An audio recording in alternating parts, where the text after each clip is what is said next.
Selamat pagi anak-anak Ibu. Selamat pagi Ibu. Bagaimana kabarnya? Luar biasa. Yes. Oke, hari ini kita belajar tentang keragaman di Indonesia, yang paling tepatnya indahnya keragaman di Afrika. Nah, sebelum memulai pembelajaran kita, Ibu tanyakan dulu, siapa di sini yang tidak hadir atau hadirnya semua? Hadir. Oke, baiklah, hadir semua. Nah, sebelum itu juga, siapa yang buat doa pembukaan kita? Oke, Mbak Nina.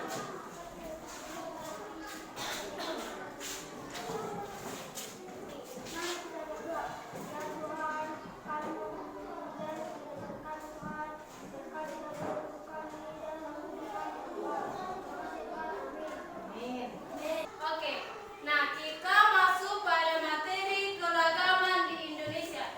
Yang pertama, faktor yang mempengaruhi keragaman di Indonesia.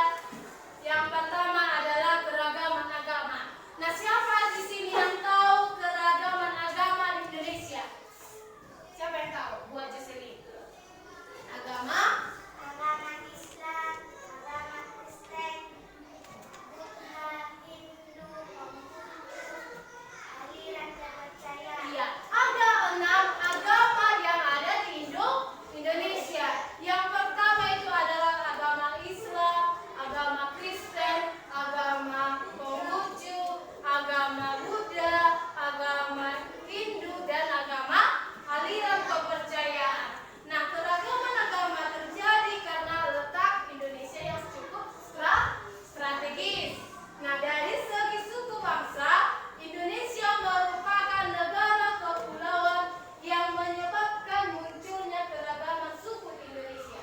Baik dari bidang pekerjaan, keberagaman muncul karena dipengaruhi kondisi alam dan kebutuhan manusia. Nah, sikap persatuan dan kesatuan dapat dilakukan dengan cara yang pertama, mau berteman tanpa membeda-bedakan agama dan suku bangsa. Iya, jikalau kita berbeda dengan suku dengan teman kita yang lain, berbeda agamanya, kita tidak boleh membeda-bedakan. Kita harus saling berteman, saling menghormati dan menghargai. Yang kedua, menghormati teman yang sedang beribadah, seperti tidak mengobrol di dekat teman yang sedang beribadah. Contohnya kita gereja,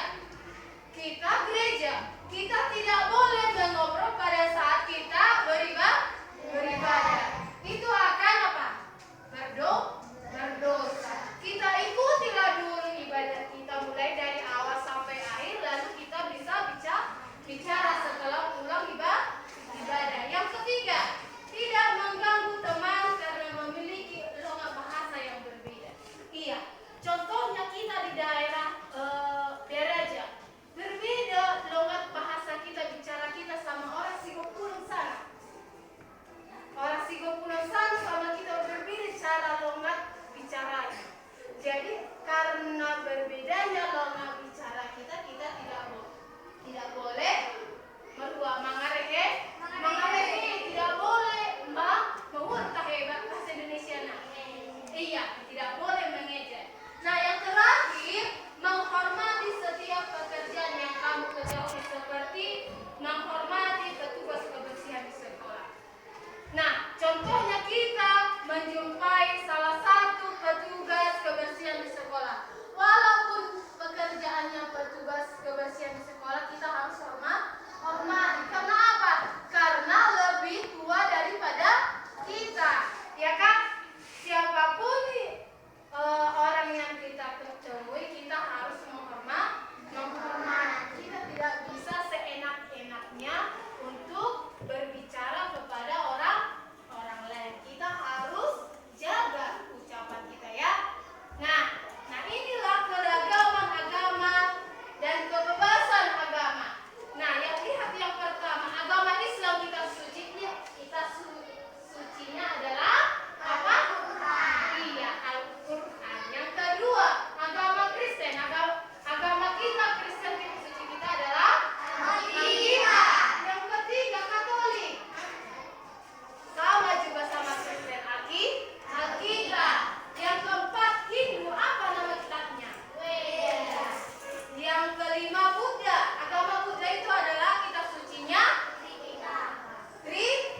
membaca,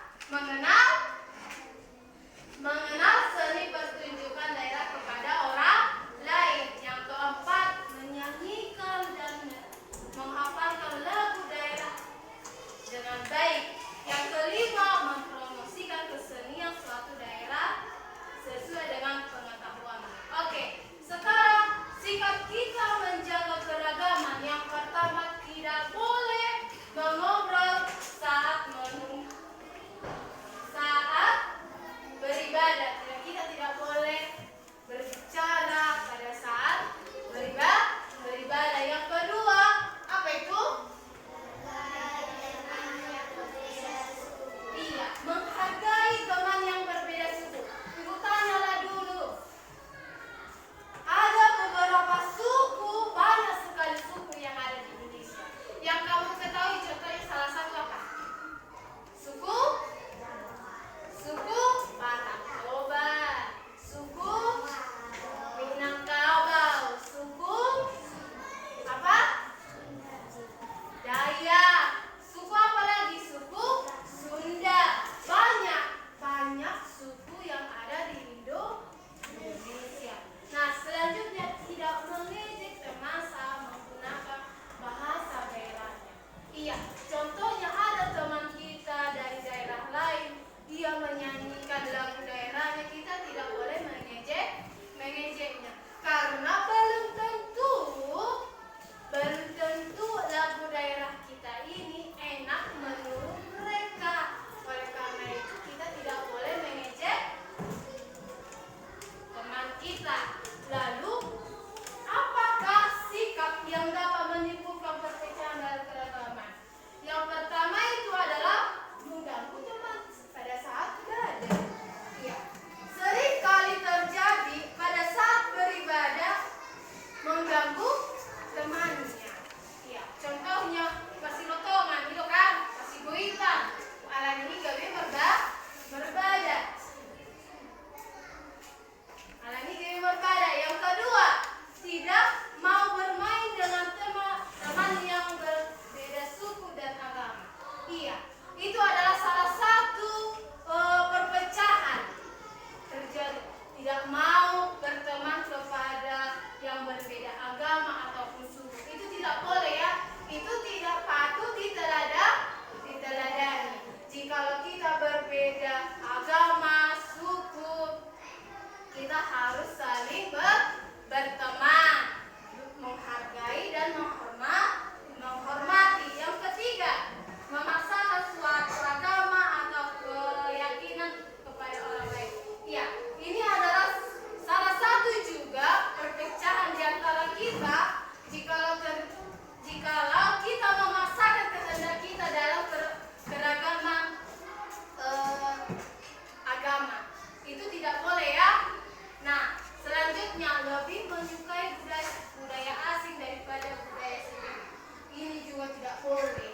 Contohnya kita suka kali kita dengan orang-orang Korea sana, kita tidak boleh lupa untuk budaya kita. Orang-orang Korea sana cantik-cantik, ganteng-ganteng ya kan? Tidak tahe? Tidak kan? Tetapi kita jangan lupa bahwasannya budaya kita itu harus kita lestarikan, kita budayakan. Jangan jadi budaya orang Korea sana nanti kita budayakan ya. Ya.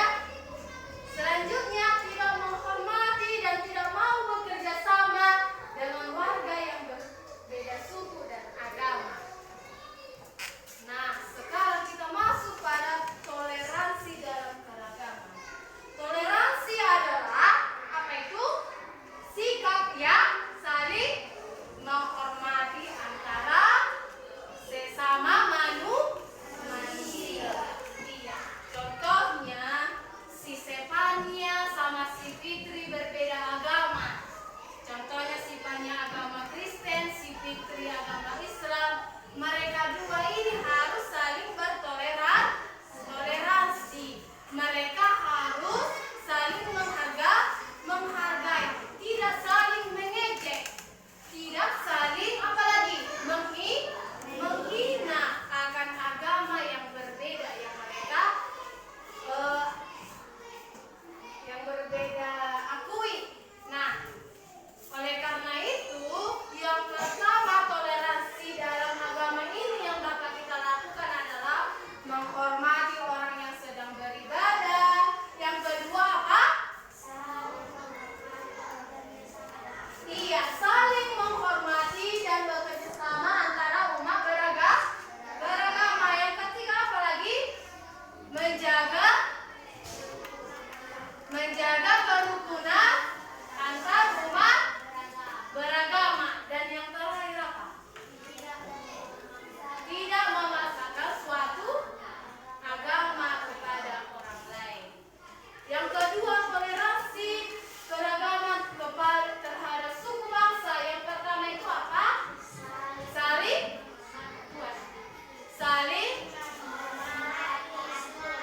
yang keempat apa lagi? Iya, belajar bersama adik dan kakak. Di sini siapa yang pernah belajar bersama-sama dengan kakak dan adiknya atau abangnya? Siapa di sini? Iya, jikalau ada abang, kakak atau adiknya, kita bisa sama-sama belajar. Nah, lanjut lagi, menghormati teman saat sedang beribadah. Kita tidak boleh mengganggu atau berbicara pada saat beribadah. Yang keenam, melaksanakan tugas piket dengan baik. Iya, contohnya kalian mempunyai piket atau tugas setiap hari, yaitu adalah menyapu kelas. Nah, setiap menyapu kelas ini sudah ada ditentukan kan, contohnya hari Senin Semila, hari Selasa Fitri, hari Rabu Yuki, Simorano hari Kamis, hari Jumat Sipania, hari Sabtu Sinopia. Nah, dari keenam orang ini harus melaksanakan tugasnya dengan baik. Nah, yang kedelapan, menyapa dengan santun pada saat bertemu tetangga. Kita harus sopan dan santun jikalau kita bertemu dengan orang tua kita, baik itu tetangga kita, dimanapun kita berada, kita harus sopan dalam berbicara. Nah, yang kesembilan adalah menghormati pendapat orang lain ketika berdiskusi. Contohnya, ibu nanti membuat sebuah kelompok. Nah, dalam sebuah kelompok ini kalian harus menghargai dan menghormati pendapat si A, si Willy ini dari kelompok tersebut. Contohnya ada dua pendapat. Nah, dari pendapat si ini diambil dari pendapat si siapa ini? Si Linda juga diambil. Nah, yang terakhir adalah menaati peraturan yang ada baik di rumah sekolah maupun di lingkungan masyarakat. Nah, dari penerapan ke-10 ini harus kita lakukan dan kita laksanakan. Nah, sampai di sini sudah paham kah? Sudah. Oke. Nah, ada sebuah video tentang keragaman yang ada di Indonesia.